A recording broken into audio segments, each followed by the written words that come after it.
বিসমিল্লাহির রহমানির রহিম। পঞ্চম শ্রেণীর সিলেবাস 2026, তার সাথে মান বন্টন প্রত্যেকটি বিষয় সুন্দরভাবে দেওয়া রয়েছে।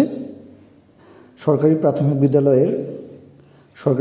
বিদ্যালয়ের পঞ্চম শ্রেণীর মান বন্টন এবং সিলেবাস 2026, যা কিনা পুরো বাংলাদেশের একই হওয়ার সম্ভাবনা রয়েছে। বেশিরভাগ সময়ে এটি হয়ে থাকে, যেহেতু এখন পুরো বাংলাদেশে একরকম সিলেবাস এবং মান বন্টনের উপরেই ভিত্তি করে কিন্তু আসলে সিলেবাস এবং মানবন্টনগুলো আমরা লক্ষ্য করেছি বিভিন্ন স্কুলের, এবং সে অনুযায়ী প্রশ্ন হতে চলেছে।